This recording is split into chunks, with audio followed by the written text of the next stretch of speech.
materi pengibasan yang saat ini kita akan memasuki materi tentang pembelajaran mendalam. Ya, kemarin kita sudah bahas tentang growth mindset, ya. Jadi sekarang kita masuk ke pembelajaran mendalam.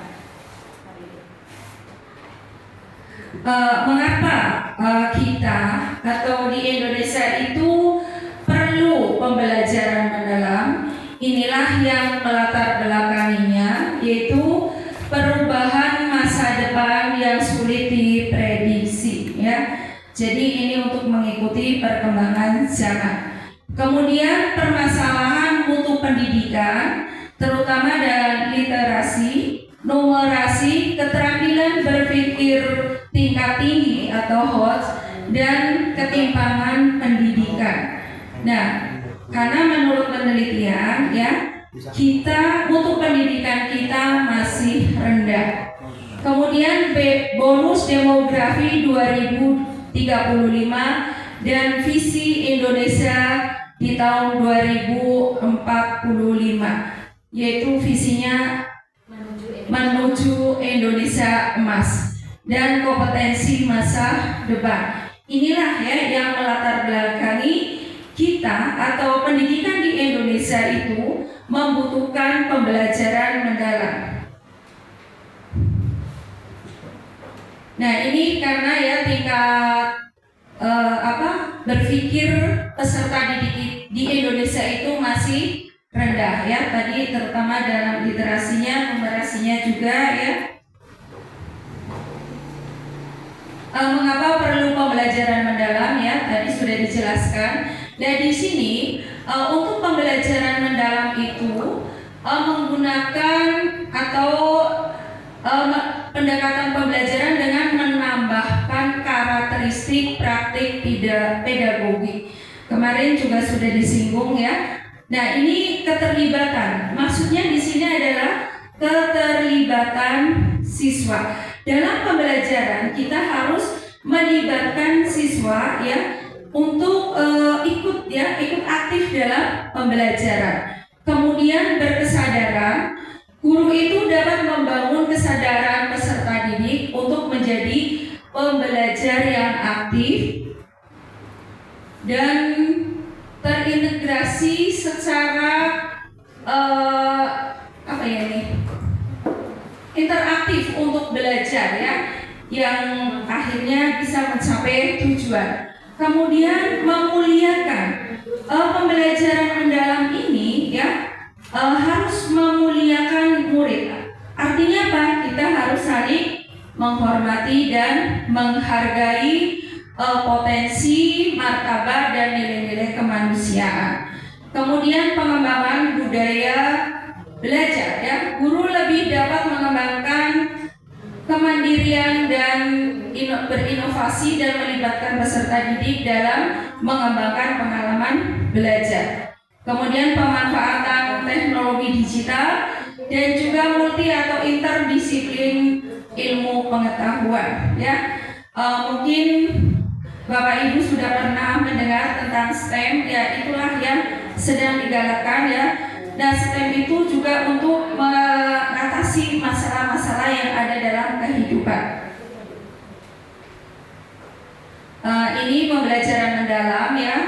Artinya pendekatan yang memuliakan dan menekankan pada penciptaan suasana belajar dan proses pembelajaran berkesadaran, bermakna, dan menggembirakan melalui olah pikir, olah hati, olah rasa, dan olahraga secara holistik dan terpadu. Jadi secara keseluruhan. Ya, ini memuliakan. Jadi dalam penerapan pembelajaran mendalam, semua pihak yang terlibat saling menghargai dan menghormati dengan mempertimbangkan potensi, martabat, dan nilai-nilai kemanusiaan melalui tadi, ya, olah pikir, olah hati, olah rasa, olahraga, dan semua itu untuk mewujudkan profil lulusan yang ada 8 dimensi, ya. Mudah-mudahan Bapak Ibu masih ingat, ya, 8 dimensi profil lulusan. Sebenarnya ini mengulang lagi ya, pembelajaran mendalam, berkesadaran, bermakna dan menggembirakan. Nah ini termasuk prinsip atau pengalaman belajar atau prinsip belajar Bapak Ibu untuk berkesadaran, bermakna dan menggembirakan. Pengalaman, ya, hebat-hebat ya. Tepuk tangan untuk kita semua. Ya, berkesadaran tadi kita harus bisa ya, sebagai pendidik kita harus bisa mendorong siswa untuk benar-benar sadar kalau kalau mereka itu sedang belajar ya untuk mencapai tujuan dari pembelajaran tersebut. Kemudian bermakna ya, pembelajaran yang disampaikan itu harus bisa bermanfaat untuk kehidupan sehari-hari untuk siswa ya, dan menggembirakan dalam pembelajaran. Kita harus bisa menciptakan suasana yang menggembirakan sehingga peserta didik itu akan mudah memahami secara mendalam.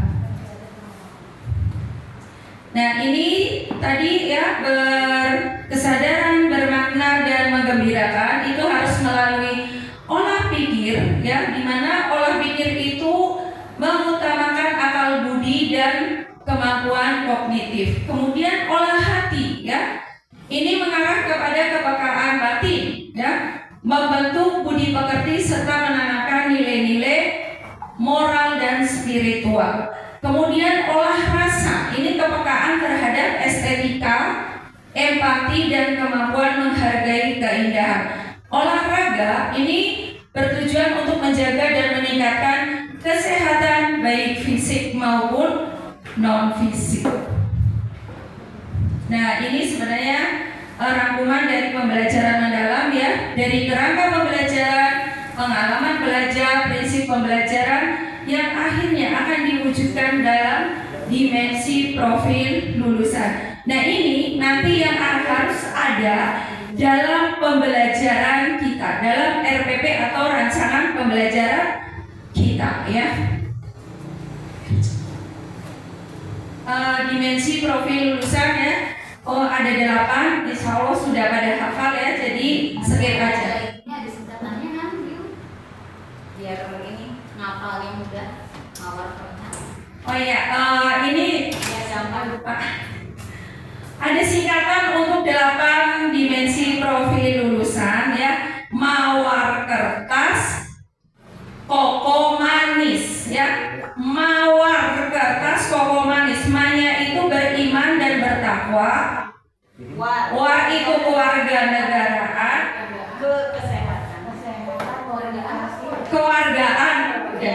Kewargaan. Kemudian ke itu penalaran kritis. Kemudian kertas kesehatan. Terus kreativitas, kolaborasi, komunikasi. kolaborasi dan komunikasi. Jadi siswa itu mempunyai kenyamanan dalam belajar. Kemudian fokus, konsentrasi dan perhatian. Hadir sepenuhnya ya.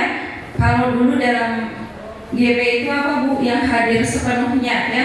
Jadi siswa itu dan kita pun sebagai guru ya juga harus hadir sepenuhnya di kelas ya. Jadi badan kita, pikiran kita ya harus ada di kelas. Jangan sampai badan kita ada di depan siswa tapi pikiran kita ada di rumah karena banyak masalah. Kalau saya banyak utang ya. Kemudian kesadaran terhadap proses berpikir, kesempatan peserta didik untuk menentukan pilihan dan memiliki alasan atas pilihannya. Nah, ketika siswa itu memilih tugas ya, misalnya diberi tugas, silakan kalian pilih mau tugas A atau tugas B ya. Mereka harus bisa mengumumkan alasannya ya. Kemudian keterlibatan siswa dalam mengembangkan strategi belajarnya dan keterbukaan terhadap perspektif baru, kemudian keingintahuan terhadap pengetahuan dan pengalaman baru. Ini contoh-contoh berkesadaran. Kemudian bermakna, kontekstual ya, atau relevan dengan kehidupan nyata. Jadi intinya kalau bermakna itu, pembelajaran yang kita sampaikan itu harus bermanfaat bagi siswa dalam kehidupan nyata atau dalam kehidupan sehari-hari. Jadi kita juga harus menjelaskan kepada siswa apa sih manfaat dari pembelajaran yang akan kita pelajari ya, materi ini, materi A itu harus kita jelaskan juga manfaatnya ya. Saya yakin kalau yang paling gampang untuk menjelaskan manfaatnya itu adalah pelajaran PAI dan olahraga, karena olahraga itu untuk kesehatan badan kita. Kalau PAI ya untuk keimanan dan ketakwaan, yang itu nanti untuk kehidupan dunia dan akhirat. Kadang kita juga bingung, aduh ini manfaatnya apa ya? Tapi kita pasti tahu ya. Dan kita sebagai guru harus pinter-pinteran menjelaskan apa sih manfaat dari materi tersebut bagi kehidupan sehari-hari. Jangan sampai siswa itu tidak tahu manfaat dari apa yang dipelajari. Itu inti dari bermakna ya.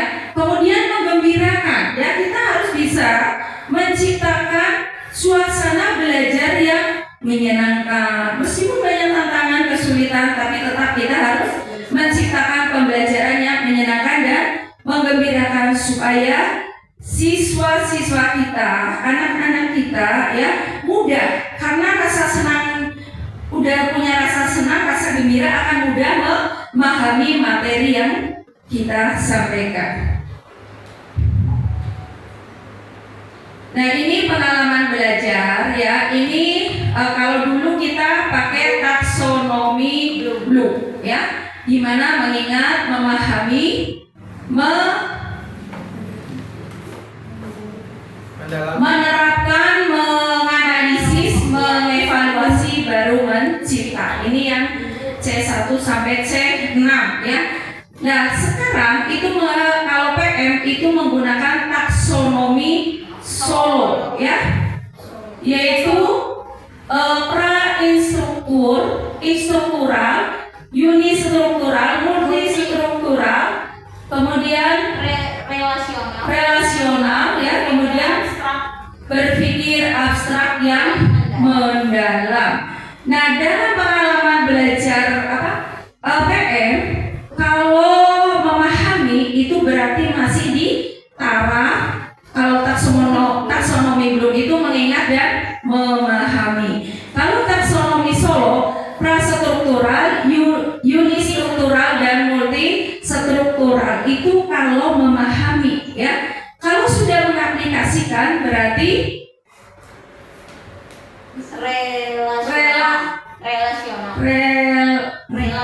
relasional ya.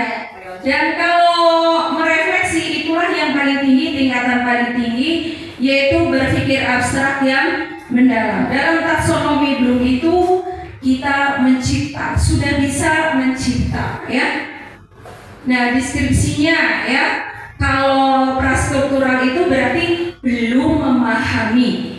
Kemudian unistruktural itu berarti baru bisa mengingat kembali. Nah kalau sudah multistruktural itu berarti sudah memiliki banyak ide. Dan kalau relasional itu sudah bisa mengaplikasikan, berarti sudah bisa menghubungkan ide-ide. Dan yang paling tinggi yaitu merefleksikan, sudah memperluas dan menerapkan ide-ide itu ya tentunya dalam kehidupan nyata atau dalam kehidupan sehari-hari. Ya ini ya bedanya taksonomi Bloom, taksonomi Solo ya. Bu Ida sudah pernah belajar lagi itu ya tentang taksonomi Solo. Ini pengalaman belajar ya, diulang lagi ya. Pengalaman belajar dilakukan secara bertahap untuk mencapai level PM atau pembelajaran mendalam, yaitu yang pertama dengan pengetahuan esensial dulu, kemudian pengetahuan yang aplikatif, dan pengetahuan nilai dan karakter. Kemudian baru mengaplikasikan, yaitu pengetahuan, dan yang terakhir yaitu merefleksi, itu regulasi diri.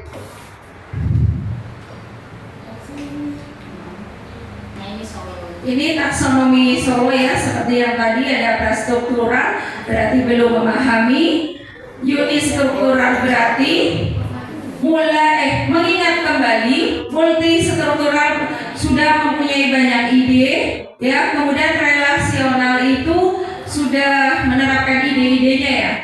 Kemudian yang paling abstrak itu sudah bisa yang mengaplikasikan dalam kehidupan nyata.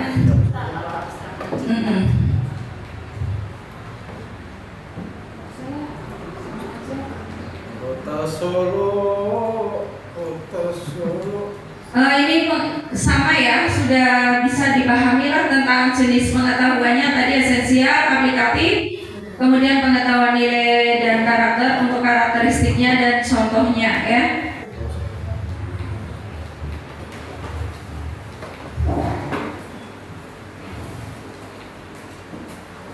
Nah ini contoh pengalaman pembelajaran mendalam dalam ranah afektif dan psikomotorik. Pengalaman belajar PM ya, merefleksi, afektifnya apa? Merefleksi dan mengaplikasikan ini sikap dan perilaku dalam pembelajaran yang menunjukkan bagaimana peserta didik itu bisa menerima, merespon, menghargai dan mengorganisasi dan menginternalisasi nilai-nilai dalam kehidupan. Contohnya ya, guru memfasilitasi diskusi tentang isu sosial dan meminta peserta didik menuliskan refleksi tentang sikap mereka. Nah, kemudian untuk psikomotoriknya ya, ini keterampilan fisik, koordinasi gerakan atau tindakan nyata dalam pembelajaran yang melibatkan aktivitas motorik seperti tindakan fisik dan praktek langsung ya. Ini mempraktekkan keterampilan dalam situasi yang menyerupai dunia nyata atau simulasi ya, bisa simulasi jual beli ya, atau simulasi musyawarah, debat dan lainnya.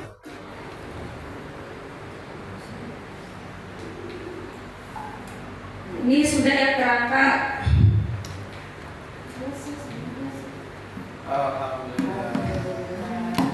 Pemanfaatan digital sudah paham semua insya Allah. Nah ini peran guru dalam pembelajaran mendalam. Jadi guru itu harus bisa menjadi aktivator atau guru menstimulasi peserta didik untuk mencapai tujuan pembelajaran dan kriteria kesuksesan pembelajaran dengan berbagai strategi serta memberikan umpan balik untuk setiap level pencapaian yang lebih tinggi.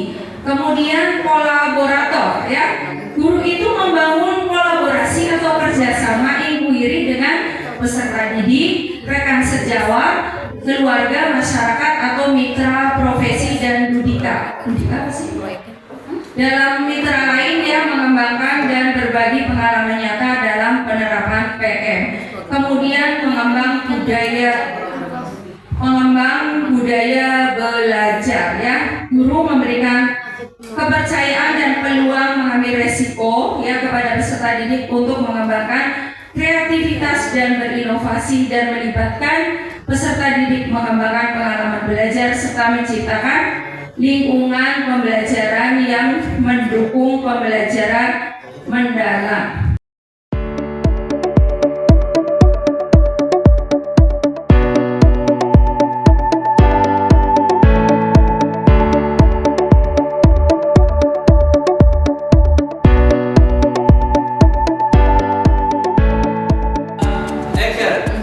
Bismillahirrahmanirrahim. Assalamualaikum warahmatullahi wabarakatuh. Waalaikumsalam warahmatullahi wabarakatuh. Alhamdulillah, hari ini kita ke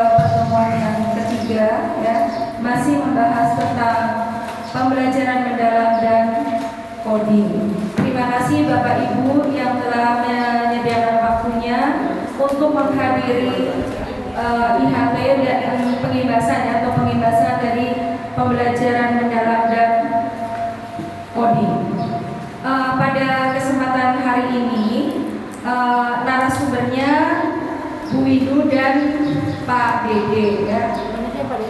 Bu Windu masih melanjutkan tentang pembelajaran mendalam, yaitu dari asesmen, kemudian perencanaan pembelajaran dan industri kolaboratif.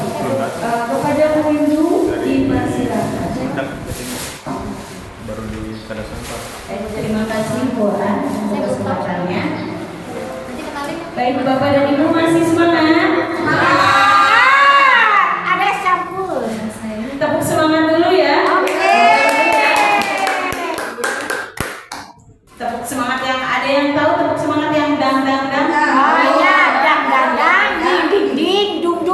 Ayo, tepuk semangat. Dang dang dang. Ding ding. Dung dung dung. Dang dang dang. Ding ding ding. Dung dung dung. Se. Ma. Nga. Semangat. Masih semangat ya Bapak dan Ibu. Mohon izin melanjutkan modul pembelajaran mendalam. Pada kesempatan kali ini saya akan membahas mengenai asesmen dalam pembelajaran mendalam. Tahu ya Bapak dan Ibu asesmen? Tidak tahu. Bercanda. Asesmen penilaian dalam pembelajaran mendalam. Nah, ini penilaian atau asesmen adalah proses pengumpulan dan pengolahan informasi untuk mengetahui kebutuhan belajar dan capaian perkembangan atau hasil belajar murid. Nah, untuk asesmennya sendiri itu dapat menggunakan beragam teknik ya Bapak dan Ibu ya. Tentunya disesuaikan dengan tujuan pembelajaran yang ingin dicapai.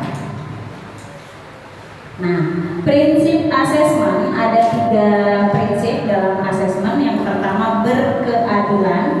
Nah, kita sebagai guru itu melakukan penilaian yang tidak bias oleh latar belakang, tidak dipengaruhi oleh latar belakang murid ataupun identitas murid, dan juga tidak dipengaruhi oleh kebutuhan dari muridnya.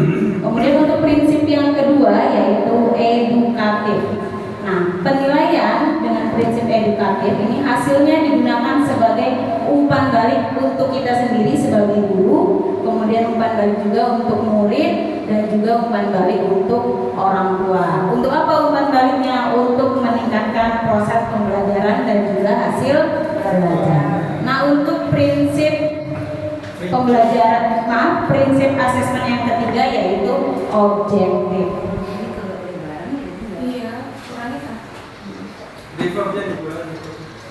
Biar muat semua tuh sama ibunya. Full screen aja, full screen. Nggak dikurangi. Nah, udah segini dikurangi. Ya, prinsip asesmen yang ketiga yaitu objektif. Nah, penilaian yang didasarkan pada informasi faktual atas pencapaian perkembangan atau hasil belajar dari peserta didik. Nah, ketiga prinsip ini harus kita laksanakan semua ya Bapak dan Ibu ya.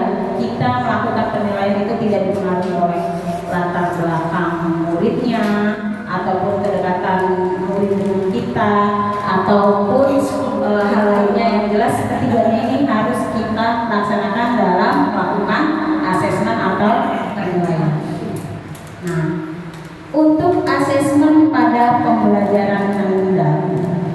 Nah, sebenarnya untuk asesmen sendiri itu seperti biasa ya Bapak dan Ibu, tidak ada banyak perubahan.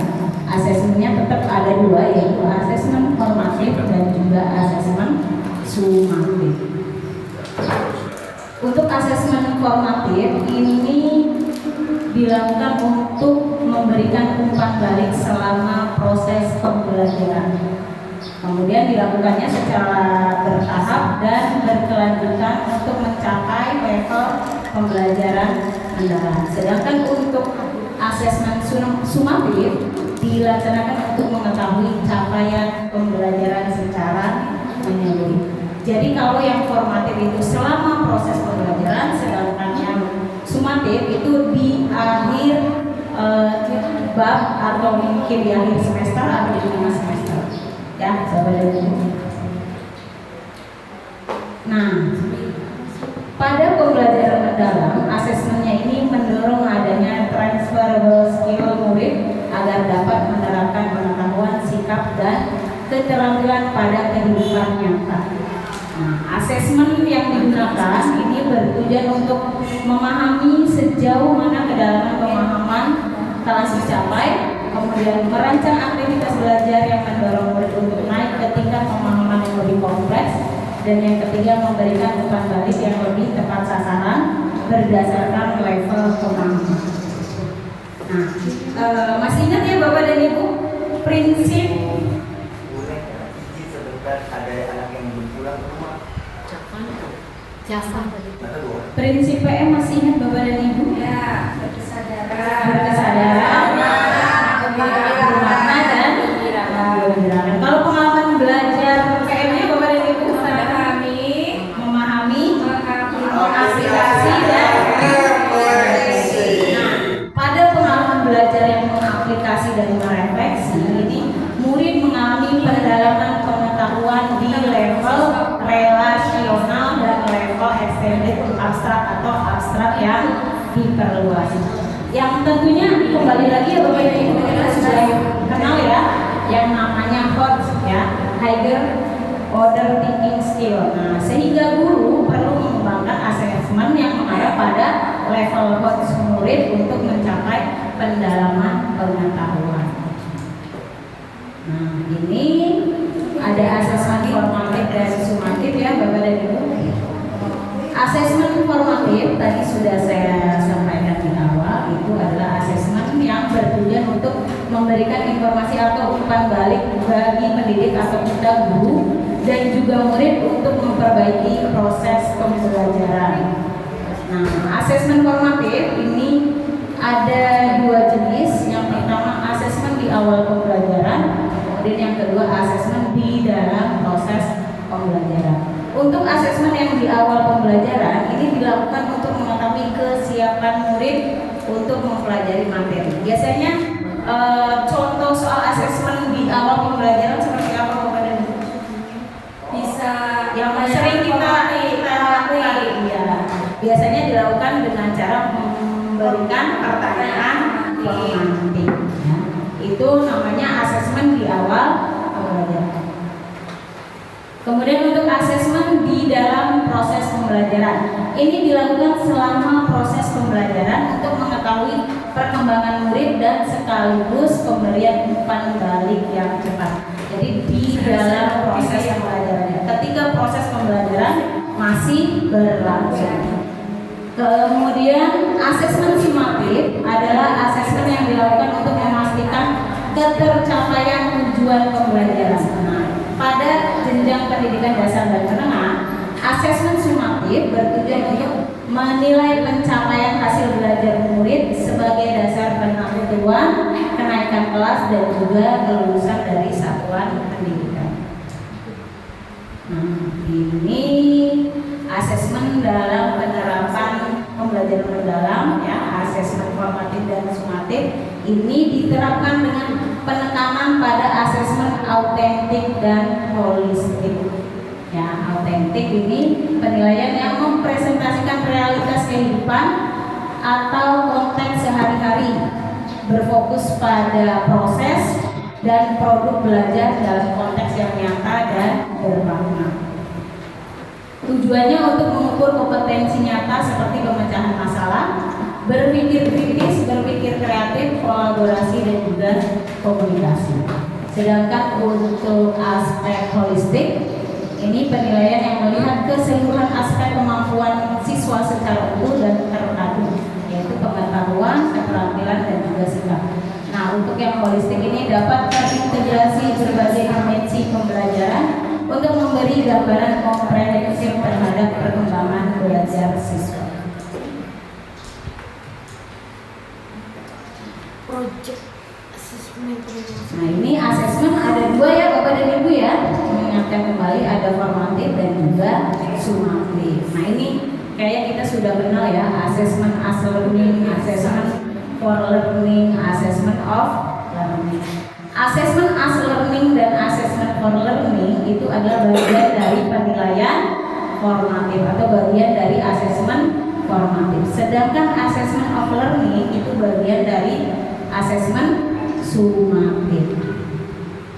Assessment as learning, as itu sebagai atau untuk ya Bapak dan Ibu ya, sebagai refleksi diri murid dan refleksi proses pembelajaran. Untuk contoh assessment as learning, contohnya jurnal refleksi, self assessment, peer assessment, checklist, kemajuan belajar dan lainnya. Sedangkan untuk assessment for learning, for itu untuk perbaikan proses. Jadi for learning berarti untuk perbaikan proses pembelajaran. Kalau as learning itu berarti untuk siswanya ya Bapak dan Ibu ya, refleksi muridnya. Untuk contoh assessment for learning ada peta konsep, umpan balik formatif, classroom assessment teknik, observasi dan yang lainnya. Nah kemudian untuk assessment of learning yang merupakan bagian dari penilaian sumatif, ini untuk mengukur capaian pembelajaran murid pada akhir pembelajaran, biasanya pada akhir bab, kemudian akhir semester dan akhir tahun. Ini bisa contohnya bisa berupa tes lisan, tes tertulis, laporan, penilaian proyek, portofolio dan lain sebagainya. Nah ini contoh teknik asesmennya ya Bapak dan Ibu. Ada observasi, ada kinerja, ada penilaian diri, ada proyek, ada tes tertulis, ada penilaian antar teman, ada tes lisan, ada penugasan dan ada juga portofolio. Saya yakin kita semua sudah bisa membedakan ya Bapak dan Ibu ya. Yang observasi yang bagaimana, yang kinerja bagaimana, kemudian yang proyek juga seperti apa, saya yakin sudah pada hafal semua, udah hatam ya. Boleh contoh ya Bapak dan Ibu ya, pamukti untuk yang observasi, penilaian observasi. Bagaimana ini? Contoh untuk observasi biasanya dilakukan pas kapan? Kalau yang observasi, menilai apa kalau observasi? Kan asesmen ya ini ya. Tekniknya dengan observasi. Sebelum pembelajaran ya. Pak Dede? Prosesnya. Gimana Bu Ida yang observasi? Kalau observasi mungkin pengamatan langsung. Iya, pengamatan langsung saat siswa sedang melaksanakan proses pembelajaran. Kalau kinerja, biasa kita suka tukar-tukar kinerja sama proyek. Kalau kinerja, Praktek kinerja berarti yang diukur adalah Hasil. proyek apa cara mereka Cara. iya, kinerja itu aktivitas muridnya yang dinilai kalau kinerja. Kalau proyek, produk yang dihasilkan oleh muridnya. Kemudian kalau penilaian diri itu seperti refleksi ya sebagai diri. Nah itu muridnya melakukan penilaian diri ataupun refleksi. Kemudian nah ini tes tertulis, tes lisan, penugasan itu bisa termasuk ke asesmen apa? Formatif atau sumatif? Sumatif. Itu ya Bapak dan Ibu, ini contoh teknik asesmen. Nah, ini SMK, kita ke SD Bapak dan Ibu, tapi kayak enggak. Mungkin ini dulu. Nah ini contoh teknik umpan balik. Kembali lagi saya mengingatkan Bapak dan Ibu, di awal-awal itu Bu Aan kan sudah memberikan informasi kepada kita pada pembelajaran mendalam itu yang dinilai adalah hasil atau proses. Iya, yang dinilai adalah prosesnya. Nah, begitupun dengan teknik umpan balik yang akan kita berikan kepada murid.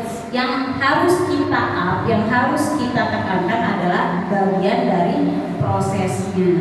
Walaupun kita tetap menilai hasil, tapi kita proses juga kita harus berikan pujian. Ya, pujian proses itu lebih diutamakan. Pertama, untuk umpan balik kita melakukan klarifikasi dulu. Nah, ajukan pertanyaan klarifikasi. Kemudian setelah mengklarifikasi, kita memberikan nilai. Nah, memberikan nilai, kita berkomentar atas hasil atau produk yang sudah mereka kerjakan. Setelah itu kita memberikan perhatian. Jika ada komentar-komentar, nah ini termasuknya ke bagian perhatian. Kita berikan komentar.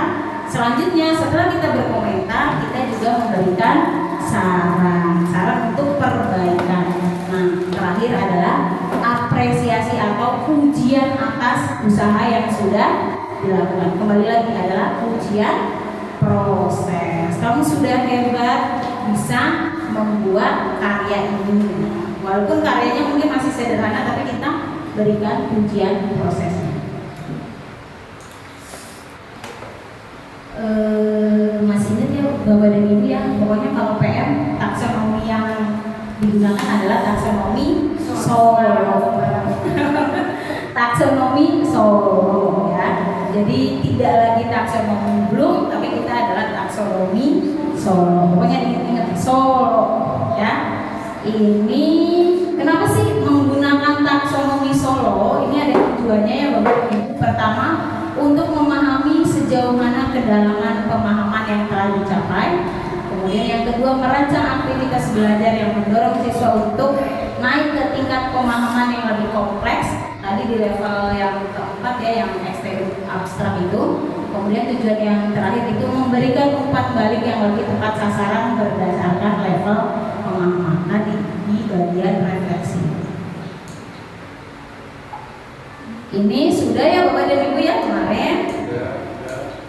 Ini juga. Nah, harapannya kita tuh nanti nggak nyala ya ini. Kesini ke greening ya bukan sana. Enggak nyala lampu. Ini kan bisa nyala ya. Nah, harapannya pada PM ini nanti kita tuh di extended abstract di bagian itu nanti mencipta, memberikan, sudah mulai membuat ide gitu. Kemudian memberikan hipotesis. Nah, harapannya di sini. Nah, minimalnya itu kita ada di relasional, tidak lagi di multistruktural, apalagi di prastruktural, yaitu yang rendah banget yang prestruktural. Nah, ini juga sudah ya Bapak dan Ibu ya, kemarin dengan Ibu AA. Nah, ini contohnya kemarin sudah belum ya, contoh dengan kebuaan. Contoh tingkat unistruktural. Nah, ini contohnya pelajaran atas mengenai habitat. Kalau unistruktural itu hanya sekedar memahami tapi di satu aspek. Ya udah, habitat itu adalah tempat tinggal makhluk hidup, udah sepengetahuannya sebatas itu saja. Nah, harapannya nanti guru dapat berperan membantu murid untuk mengembangkan ide tersebut dengan memberikan penjelasan lebih tentang fungsi habitat. Misalnya habitat itu memberikan makanan, tempat berlindung, dan juga ruang untuk berkembang biak bagi makhluk hidup. Nah, tingkat multistruktural. Kalau unistruktural hanya memahami satu aspek, kalau multistruktural itu sudah memahami beberapa aspek tapi belum bisa menghubungkan, belum bisa mengaitkan. Ini contohnya, tumbuhan dan hewan hidup di habitat yang berbeda. Setiap habitat memiliki makhluk hidup yang berbeda. Nah, peran gurunya nanti guru bisa mengajak murid untuk membandingkan berbagai jenis habitat seperti hutan, laut, atau gurun, dan menjelaskan bagaimana masing-masing habitat memiliki karakteristik khusus yang mendukung kehidupan makhluk hidup yang ada di dalamnya. Jadi setelah mengetahui beberapa aspek itu, guru harapannya itu berperan untuk menghubungkan pemahaman dari beberapa aspek yang sudah dimiliki siswa. Nah, untuk relasional ini contohnya juga ya Bapak dan Ibu. Jadi kalau relasional sudah lebih ke aplikatif. Kemudian tingkat abstrak yang diperluas. Nah, ini peran gurunya itu mendorong murid untuk berpikir lebih jauh tentang bagaimana pengetahuan yang mereka dapatkan tentang habitat itu bisa diterapkan untuk menjaga dan melestarikan lingkungan serta bagaimana mereka bisa berperan dalam menjaga kelestarian alam. Ini ya Bapak dan Ibu ya tadi prastruktural satu aspek, multistruktural beberapa aspek yang sudah dipahami, relasional itu sudah ada hubungan dari aspek-aspek yang murid pahami, kemudian tingkat yang lebih tingginya yaitu abstrak yang diperluas. Nah, ini Bapak dan Ibu mengenai asesmen kita sudah selesai, alhamdulillah ya. Mindset sudah, kemudian prinsip pembelajaran mendalam sudah, pengalaman belajar mendalamnya juga sudah, asesmen sudah, berarti kita lanjut ke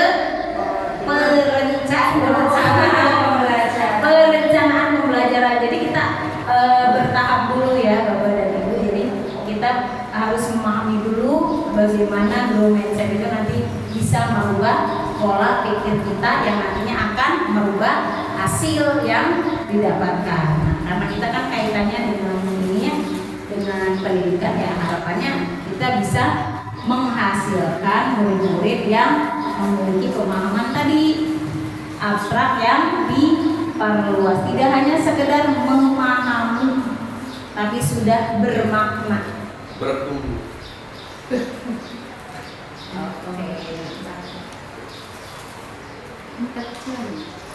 Di itu tuh yang di samping yang Ya ini kan yang itu tuh apa samping sana tuh di yang all betul Silang. all betul sebelah sana ini sebelah Sebelah kanan. ini nanya. ya all betul itu yang silangnya. Nah, udah ya kelihatan ya Bapak dan Ibu ya.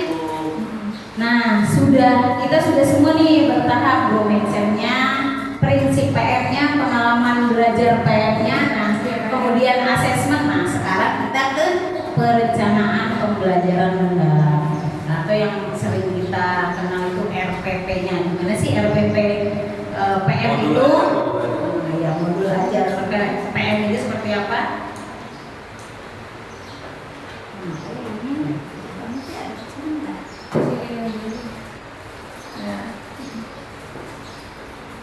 Ini ya Bapak dan Ibu, strategi implementasi pembelajaran mendalam. Nah, pada implementasi PM ini meliputi penggunaan beberapa strategi yang memiliki implikasi pada beberapa aspek pembelajaran seperti kurikulum, proses pembelajaran, asesmen ekosistem, peran guru, kepala sekolah dan pengawas serta manajemen dan pengawasan. Nah, ini juga merupakan gambaran yang menjelaskan tentang peluang, tantangan dan implementasi PM di jenjang pendidikan. Kelihatan ini Bapak dan Ibu karakteristik kurikulum pada implementasi PM ini ada 6 jenis karakteristik. Yang pertama dinamis, fleksibel dan responsif. Jelas ya, dinamis kita harus mengikuti perkembangan zaman.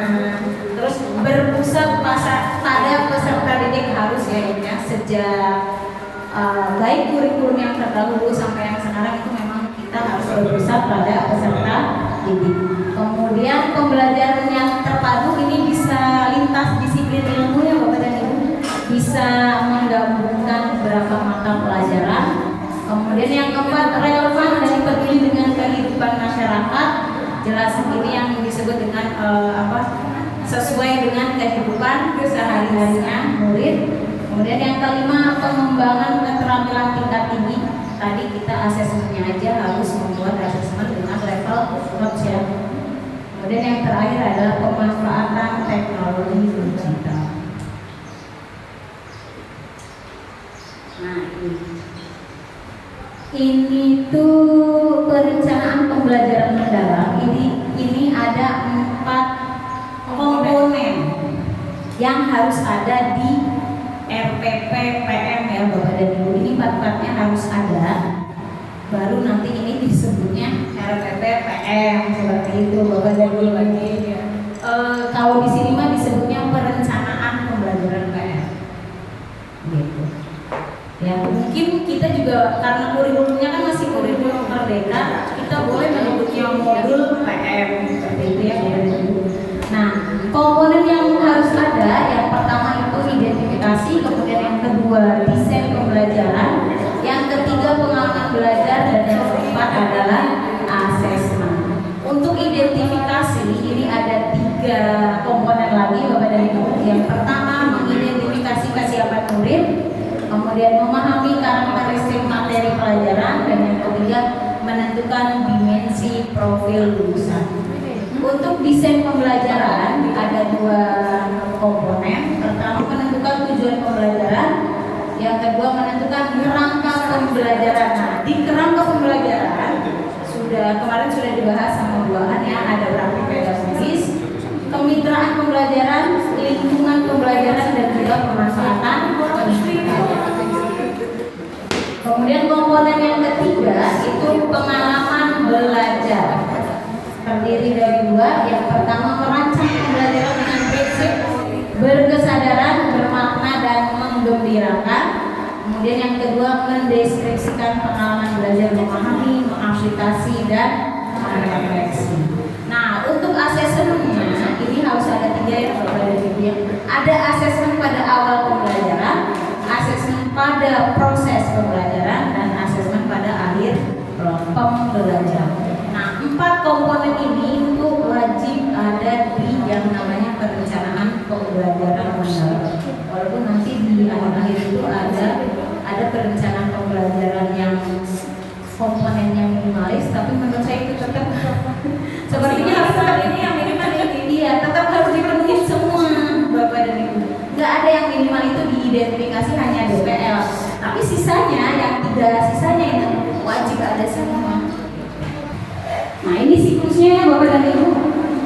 Ini ada 4 harus ditempuh semua. Yang pertama akses, desain, implement, dan reflect. Nah, ini akses itu identifikasi kesulitan yang kita temui di kelas atau di saat pembelajaran.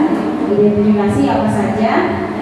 Kemudian kita desain, kita merancang pembelajarannya untuk dapat mengatasi hambatan atau rintangan yang tadi sudah kita identifikasi.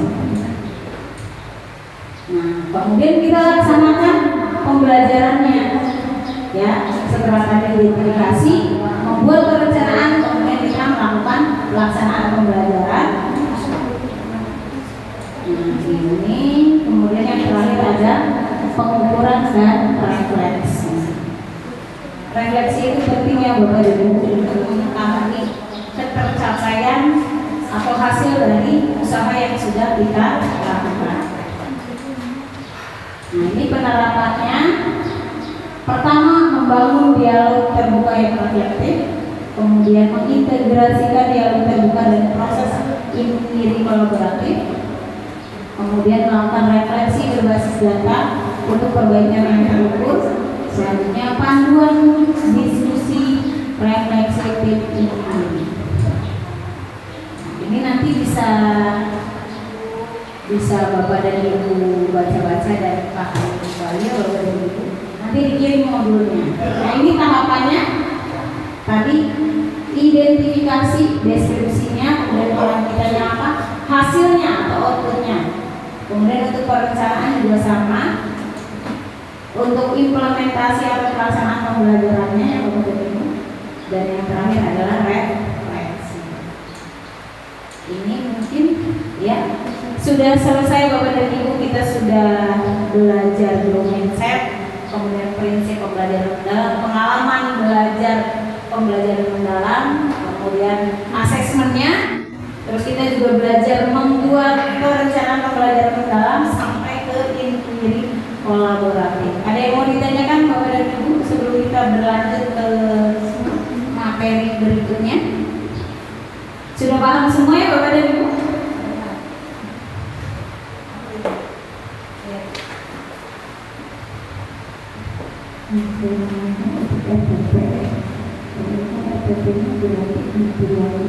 Setiap kali pelajaran permakoya, setiap pertemuan Jadi setiap pertemuan itu sebelumnya kita membuat dulu, dan yang 8 prinsip itu kan 8 dimensi profil lulusan sesuai dengan tujuan pembelajaran. Misalkan tujuan pembelajaran kita yang cuma ada 3, kita tidak itu berarti membuat RPP itu harus per mapel per pertemuan atau per 1 minggu. Misalkan bahasa dasar kita ada 6 JP nih, 3 buku jadi 6, jadi 2 kali pertemuan bisa 1. Sebenarnya untuk pembuatan RPP itu boleh buatin sekali buat untuk beberapa pertemuan itu boleh. Boleh langsung satu nih, tapi dia beberapa pertemuan. Cuman kan tetap di pengalaman belajar, di komponen yang RPP itu tetap semuanya harus dimuat karena tujuannya pasti beda di tiap pertemuan, ya kan? DPL-nya pasti berbeda kan di tiap pertemuan karena menyesuaikan dengan tujuan pembelajaran. Buatin mau satu-satu biar lebih enak boleh. Mau langsung A1 tapi 3 pertemuan, 4 pertemuan boleh.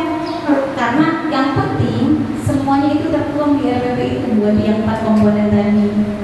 Yang identifikasi. Pertama kita kasih keterangan pertemuan pertama. Jelas itu kan ada dia setelah kita identitas sekolah, identitas RPP kan sekolahnya ada nama sekolah, mata pelajaran, bab, dulunya pertemuan nanti kan bisa ditulis di situ. Misal 2 kali 35 menit dalam kurung 7 pertemuan, 4 pertemuan. Dijelaskan. Iya, tetap dijelaskan dan komponennya tetap termuat buat dia. Mau buat bikinnya per pertemuan, mau langsung tetap semuanya itu akan tertuang dan harus ada komponen PM-nya itu. Itu yang penting. Untuk Pak Mufti Kebetulan sama banget dengan Ibu Ati yang akan saya tanyakan, jadi cukup sama ya. sama terkait itu. Iya sama. Ada lagi? Sudah ya Bapak dan Ibu ya. Baik, kalau sudah saya tutup nanti berlanjut ke Pak Dede untuk closing. Saya akhiri. Wassalamualaikum warahmatullahi wabarakatuh.